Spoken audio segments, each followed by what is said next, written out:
In this paper, we define the planar reflective symmetry transform, a representation of shape that captures a continuous measure of its symmetries for all planes through space. Specifically, for each plane, the symmetry measure is determined by how far the shape is from the closest shape symmetric with respect to the plane.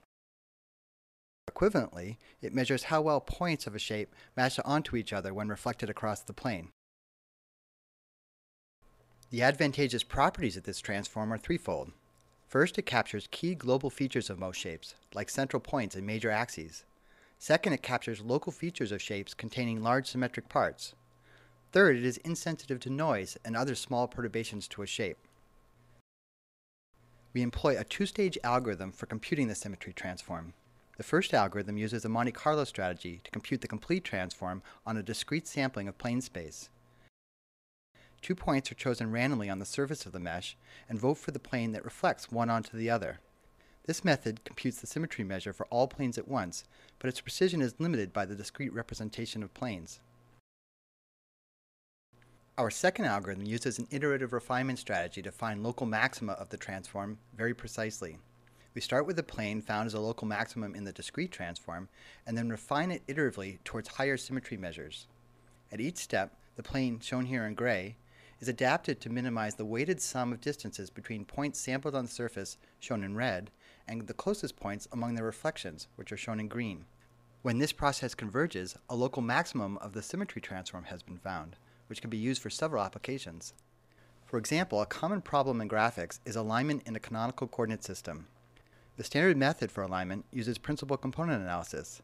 However, the center of mass and principal axes do not always correspond to the intuitive center and axes of an object. Instead, we define a coordinate frame based on symmetry. To generate our coordinate frame, we define the first axis to be the best plane of symmetry. Our second axis is the best plane of symmetry perpendicular to the first axis, and the third is chosen similarly.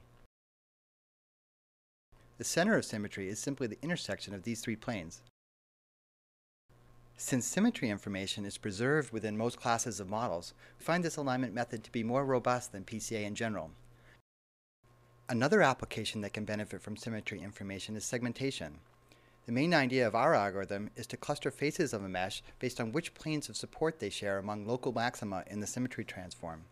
By decomposing an object hierarchically and recomputing the symmetry transform for each remaining part, we can focus on smaller symmetries and obtain a good segmentation for many types of models. Finally, the symmetry transform can be used to select good viewpoints automatically by minimizing the symmetry seen. Here we see a bad viewpoint, one along the plane of maximal symmetry. As we rotate away from this plane, the viewpoint improves. Here, blue dots further from the center represent better viewpoints. The best viewpoint is the one with the most perpendicular planes having high symmetry.